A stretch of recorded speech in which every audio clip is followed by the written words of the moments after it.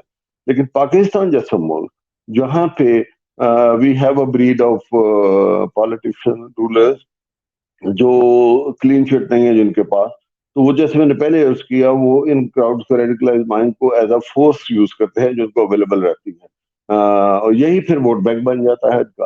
اس پہ بھی بہت سارا بلیک منی کمز انٹو پلے. تو میں نے یہی انالیسز لکھے ہیں کہ یہ جو مین اسٹریمنگ ہے ریڈیکلزم کی ایکسٹریمسٹ کو ری ہیپ کرنے کے بجائے آپ ان کو مزید طاقت دے رہے ہیں.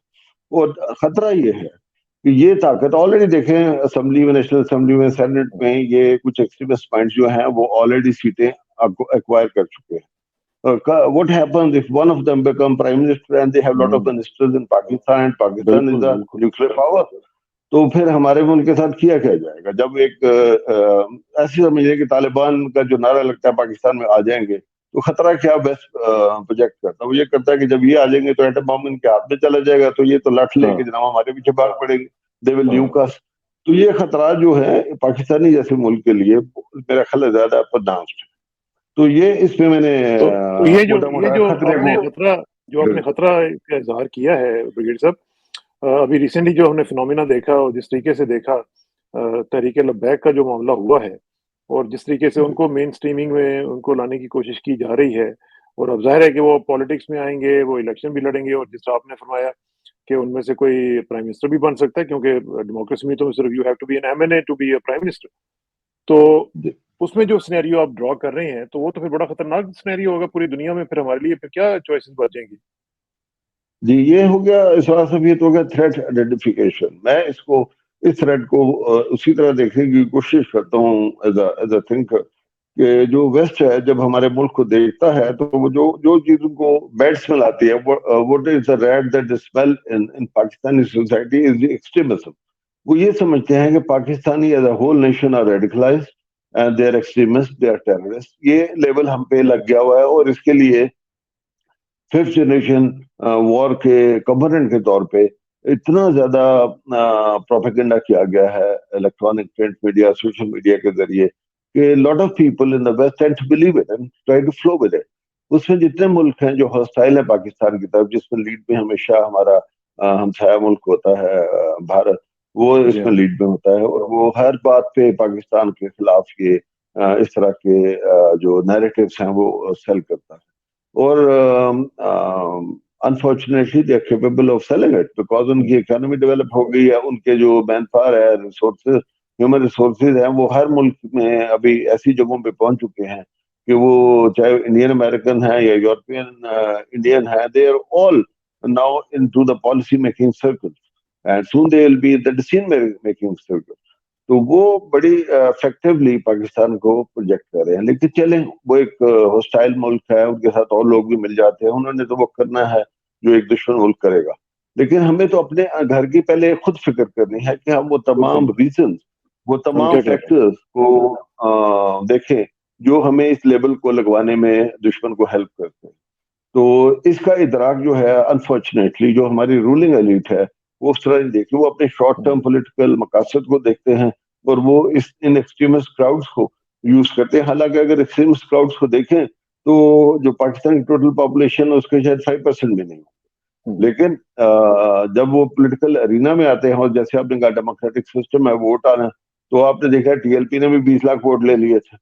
تو ووٹوں کو گرنے کی بات آئے تو پھر آپ جتنی باقی پارٹی, میں نام نہیں لینا چاہتا, لیکن آپ جانتے ہیں کہ پچھلے 40 سال میں کون سی پولیٹیکل پارٹیز ہیں جو ایک کال کے اوپر کبھی کسی ایک مین پولیٹیکل پارٹی کے ساتھ ہوتی ہیں, پھر ایگزیکٹلی ان کے اپوزٹ کے ساتھ ہوتی ہیں, اور کبھی آج کل سارے اکٹھے ہاتھ ملا گئے, روز ایک دوسرے کو گلے مل رہے ہوتے ہیں, اور ایک ایجنڈا ہے کیا, پاور گراب.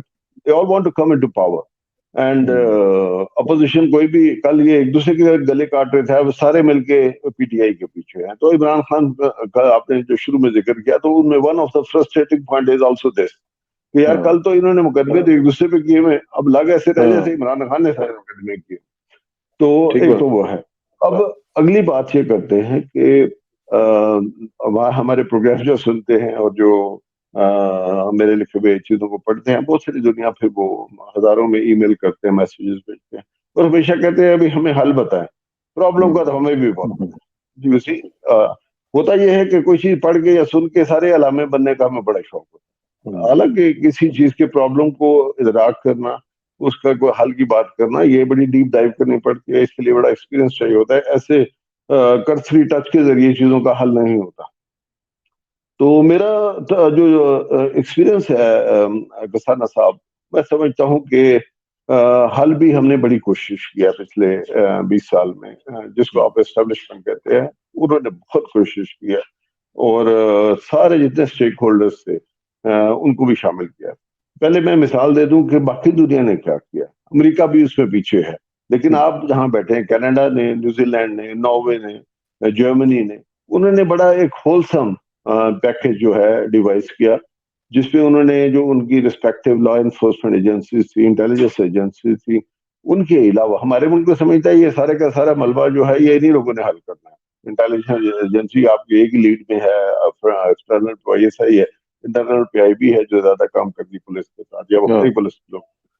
تو یہ دو رہ جاتی, باقی تو فوج ہے. کہیں کسی کی ٹوپی گر جائے تو فوج آئے گی تو اٹھائے گی, ورنہ باقی تارے تو غائب ہو جاتے ہیں. آپ کو پتا ہے یہ روز تو لیکن یہ اس بات کا حل نہیں ہے. فوج نے دیکھیں 20 سال بہت سخت جنگ لڑی ہے. دنیا جہان کی پراکسی جو تھی ہمارے بلوچستان میں اور جو فارمر ٹرائبل ایریاز تھے جو کے پی کا حصہ ہیں, وہاں پہ ہزاروں کی تعداد میں دنیا جہان کی پراکسیز تھی, ملیٹنٹس تھے, ایکسٹریمسٹ تھے, ٹیررسٹ تھے, جو یہاں پہ ہمارے ساتھ جنگ لڑے تھے. اور وہ پیسہ لے کے جنگ لڑے تھے, کوئی اسلام کے لیے جنگ نہیں لڑے تھے. ہم سے زیادہ اسلام کسی کے پاس ہے. ہمارے ٹرسٹ نماز پڑھے ہوتے تھے, ان پہ بومبنگ کی جاتی, راکٹ پھینکے جاتے تھے. تو یہ مسلمان تو نہیں کرتے نا جی. تو بہرحال یہ جنگ جیتی گئی, لیکن اس جنگ جیت کے جو ریہیبلیٹیشن کا پروگرام تھا, ڈیولپمنٹ کا تھا, وہ بھی فارمر ٹرائبل ایریا میں پاکستان فوج نے ہی کیا الحمدللہ. اور بہت تھوڑے پیسوں میں وہ کر دکھایا جو امریکہ اور اس کے 50 اتحادی مل کے نہیں کر پائے. تو یہ ایک ایسی کامیابی تھی جس کو اگر سنسیئر پولیٹیکل لیڈرشپ ہوتی تو وہ اس کو, ان انوائرمنٹ کو, اس سکسیس کو کیش کرتی اور ان کی ریہیبلیٹیشن کا پروگرام کرتی. لیکن وہ کیوں کریں گے؟ بیکاز یہ ووٹ بینک بنتے ہیں, ان کے ہاتھ میں یہ فورس ہوتی ہے, تو وہ انہوں نے نہیں ہونے دیا اور نہ کیا. لیکن آج اس بات کی بڑی سخت ضرورت ہے کہ جیسے نیوزی لینڈ نے, کینیڈا نے, جرمنی نے اور اب امریکہ بھی کر رہا ہے کہ جس میں منسٹری آف ایجوکیشن کو بھی شامل کر رہے ہیں, منسٹری آف ریلیجیس افیئرز کو بھی کر رہے ہیں, منسٹری آف فائنانس کو بھی کر رہے ہیں, سوسائٹی کو انوالو کر رہے ہیں, ہیومن رائٹ آرگنائزیشنز کو انوالو کر رہے ہیں. تو یہ تمام وہ چیزیں ہیں جو اسی لیے آپ اس کو کہہ رہے ہیں کہ ایک ہولسٹک اپروچ ہونی چاہیے. تو ہولسٹک اپروچ کا میں ایک بتاؤں آپ کو کہ پاکستان فوج نے, اسٹیبلشمنٹ نے بہت کوشش کی. ایک نیکٹا کا ہیڈ کوارٹر بنایا گیا جس کو 2 مینڈیٹ دیے گئے. ایک تو یہ تھا کوآرڈینیشنز کرنی ہے, بہت ساری انٹیلیجنس سیٹ اپ بنانا ہے جہاں انٹیلیجنس گیدرنگ آئے گی, تھریٹ آئیڈینٹیفیکیشن کریں گے, جس میں آئی S I of course lead میں تھی, آئی بی نے ساتھ کام کیا, پاکستان پولیس نے, باقی لا انفورسمنٹ نے کام کیا. اور ساتھ ان کو مینڈیٹ دیا کہ ایک اسٹریٹجی بنائے, پالیسی بنائے جس کے ذریعے ڈی ریڈیکلائزیشن کی جائے. اس کے لیے نیشنل انٹرنل سیکورٹی پالیسی 2014 میں بنائی گئی, گورنمنٹ نے اپروو کی. وہ 4 سال کے لیے بنائی گئی تھی, 14 سے 18. وہ اس میں سے کچھ تو جو فوج نے یا لا انفورسمنٹ اداروں نے کرا تھا وہ کام تو انہوں نے کر لیا, لیکن باقی کام جو جوڈیشری نے کرنا تھا, باقی تمام منسٹریز نے کرنا تھا, اس پہ کوئی پروگریس خاص نہیں ہوئی. جس کا نتیجہ یہ ہے کہ یہ جو ایکسٹریمسٹ لوگ ہیں جن کے ریڈیکلائز مائنڈ ہیں وہ دن بدن بڑھتے جائے, بے روزگار ہیں, کوئی اسکلڈ لیبر نہیں ہے, کام ان کو آتا نہیں ہے. تو آپ دیکھتے ہیں کہ ملٹیپلیکیشن آف مساجد اینڈ مدرسہ ہوتی ہے, وہ سرکاری زمینوں پہ یا پرائیویٹ زمینوں پہ قبضہ کرتے ہیں, ایک مسجد کھڑی کر لیتے ہیں. کراچی کا بھی سین آپ دیکھتے ہیں, ڈیمولش کرنے کا حکم دیا گیا, نہیں ہو رہا. ان کو پتا ہے کہ مسجد گرانا جب بن گئی تو بڑا مشکل ہوتا ہے, لوگوں کو سڑکوں پہ لانا آسان ہوتا ہے. تو یہ ایسی خطرناک ڈیولپمنٹ ہے کہ جس کو سنبھالنا پاکستان کے لیے مشکل ہے, لیکن لا ہیز ٹو پریویل. چلیں آپ جب ان کو ڈی ریڈیکلائز کرنا چاہتے ہیں, ان کی بریڈنگ گراؤنڈ, ان کی ریکروٹنگ گراؤنڈ کو آپ کو ختم کرنا. تو یہ فرسٹ اسٹیپ ہے جس کے لیے منسٹری آف انٹیریئر کو کام کرنا ہے, سرے اداروں کو کرنا ہے. لیکن انفارچونیٹلی یہ نہیں کیا جا رہا. دیٹ از وائی یہ ملٹی پلائی ہو رہے ہیں.